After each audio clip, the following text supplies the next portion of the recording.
প্রথমেই সকলকে শুভ সকাল জানিয়ে আমার আজকের যাত্রা শুরু করলাম। রাতে ট্রেনেতে ভালোই ঘুম হয়েছিল। সকালবেলা উঠে ট্রেনের দরজার সামনে গিয়েই দেখলাম সূর্য দেবতা গাছের ফাঁক দিয়ে আমাকে স্বাগত জানালো। একটার পর একটা স্টেশন পেরিয়ে ট্রেন সামনের দিকে এগিয়ে চলল। অবশেষে এলো ফারাক্কা ব্যারেজ, নিচে দিয়ে বয়ে চলেছে মা গঙ্গা। ধীরে ধীরে দেখলাম যে বিস্তীর্ণ এলাকা জুড়ে চা বাগান, থেকেই মনটা আনন্দে ভরে উঠল, কেননা নিউ জলপাইগুড়ি স্টেশনের আগেই এই চা বাগানগুলো অবস্থিত। অবশেষে আমরা আমাদের প্রথম গন্তব্যস্থল পৌঁছলাম, নিউ জলপাইগুড়ি। ফাইনালি ফ্রেন্ডস, অনেক কষ্টে ট্রেন থেকে নামলাম। ট্রেনে থেকে নামার কথা ছিল 11:45, সেই জায়গায় নেমেছি এখন 1টা, প্রায় 2-2.5 ঘন্টা লেট। আর আজকে একটি বিশেষ দিন, সেটা সকলের অজানা নয়। আজকে 15 আগস্ট, আজকে আমাদের 78তম স্বাধীনতা দিবস। আর আমরা এই দিনটিকে, আমার অনুরোধ যে যেখানেই আছেন সুন্দরভাবে, খুব ভালোভাবে সেলিব্রেট করুন আপনারা।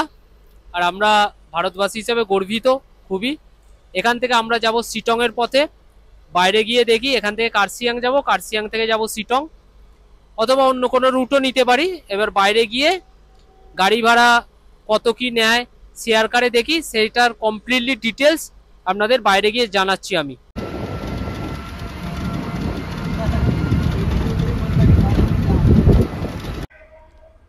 স্টেশনে তো নামলুম অনেক কষ্টে, আবার স্টেশন থেকে টোটো করে এখানে বাস স্ট্যান্ডে এসছি।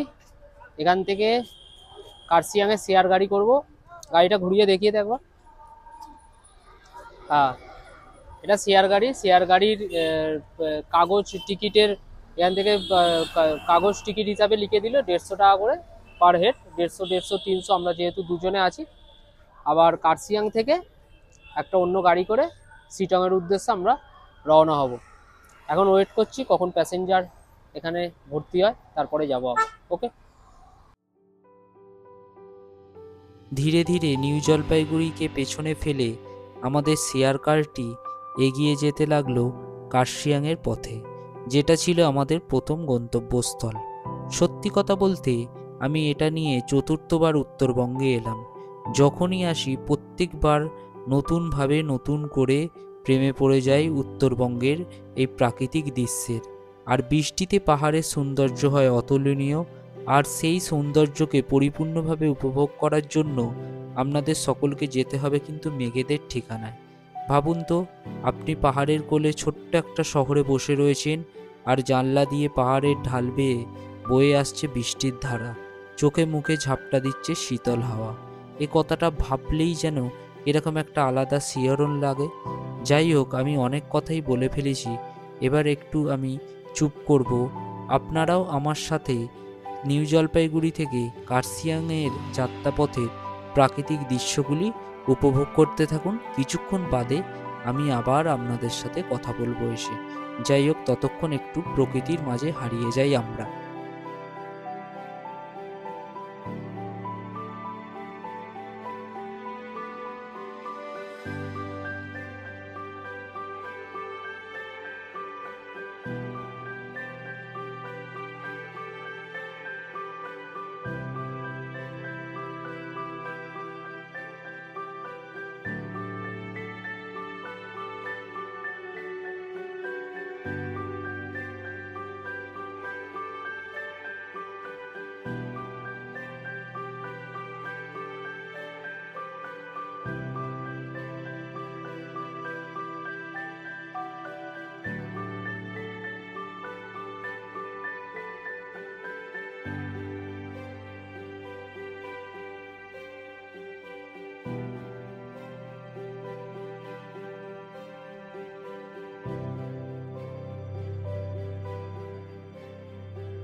অনেকক্ষণ চুপচাপ ছিলাম, কিন্তু চারপাশের এই রকম প্রাকৃতিক দৃশ্য আমাকে মুখ খোলাতে বাধ্য করলো। যত ওপরের দিকে উঠতে থাকলাম, মানে যত কার্শিয়াংয়ের কাছাকাছি পৌঁছলাম, দেখলাম আকাশের মুখ হয়ে গেল মেঘলা। কুয়াশার ঘন জাল সমস্ত পাহাড়ের বিষণ্ণতা ধুয়ে ফেলেছিল নিজের ফেলে আসা সময়ের প্রতিচ্ছবিতে। রাস্তা জুড়ে পড়েছিল কুয়াশা আর বৃষ্টির জলমাখা পাইনের পাতা। এইভাবে আমাদের শেয়ার কারটি আস্তে আস্তে এগিয়ে চলল কার্শিয়াংয়ের পথে, যেটা আমাদের ছিল দ্বিতীয় গন্তব্যস্থল। কেননা আমাদের প্রথম গন্তব্যস্থল ছিল নিউ জলপাইগুড়ি, তারপরে এলো আমাদের দ্বিতীয় গন্তব্যস্থল কার্শিয়াং।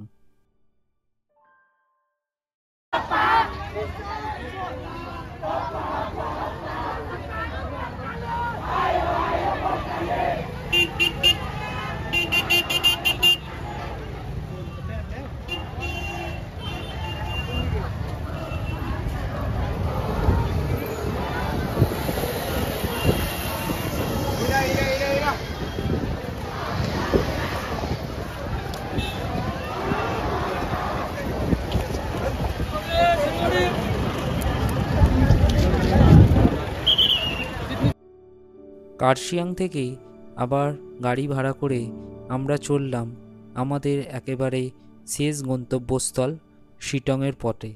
হেডলাইটের নিভু নিভু আলো জানান দিচ্ছে কুয়াশা ভেদ করে ছুটে আসছে চলমান গাড়ি। আমরাও সারা গায়ে কুয়াশা মেখে এগিয়ে চললাম শিটংয়ের পথে ধীরে ধীরে।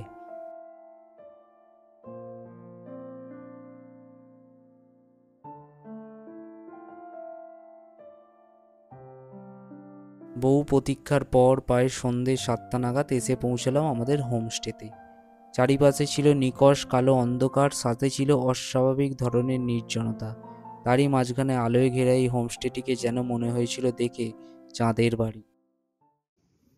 ফাইনালি ফ্রেন্ডস, অনেক জার্নির পরে, রীতিমতো অনেকটা অনেক জার্নির পরে হোটেলে এসে পৌঁছেছি। রুমে আছি, একটু আগে ফ্রেশ হলাম, ফ্রেশ হয়ে চান টান করলাম। এখন ঘড়িতে বাজে হচ্ছে আপনার 7টা 21। এখন লাঞ্চ করব। সারাদিন কিছু খাওয়া হয়নি, ভীষণ টায়ার্ড। লাঞ্চটা কি করব আপনাদের সাথে আমি শেয়ার করব টোটালি। আমি খাচ্ছি, দেখাবি একটা বাবু। এই বাবা বাবা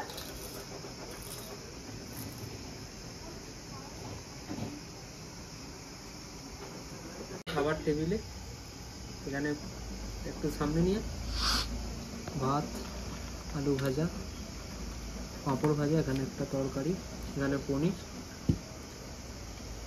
এখানে মিক্সড ডাল, আর এখানে ঘি আছে।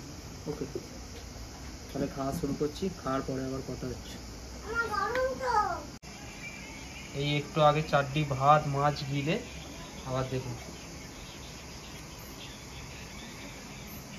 ও পারে বটে, খাবারে কখনো না বলতে নেই। একদম চালিয়ে যাও, তুমি তোমার ইনিংস খেলে যাও দাবিরের মতো টুকটুক করে।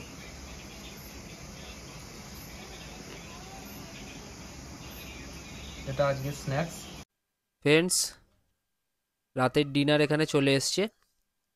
এই যে এটা হচ্ছে পনিরের তরকারি, এটা হচ্ছে সোয়াবিন, আর ওখানে মৃগাঙ্কর ননভেজ চিকেন কষা, আর তার সাথে আমরা রাত্রিবেলা এই যে রুটি নিয়েছি, খুব ভালো করে খাওয়া দাওয়া হচ্ছে। একটু আগেই স্ন্যাক্স দিয়েছিল, সেটাও আপনাদের দেখিয়েছি। এখন রাতের খাবার দাবার করে নিই, তারপরে আবার ভালো করে ঘুমিয়ে কাল সকালে ঘুরতে বেরোবো, তখন আবার আপনাদের সাথে কথা হবে, দেখা হবে, বিস্তারিত আলোচনা হবে। ওকে, আজকের মতো শুভরাত্রির।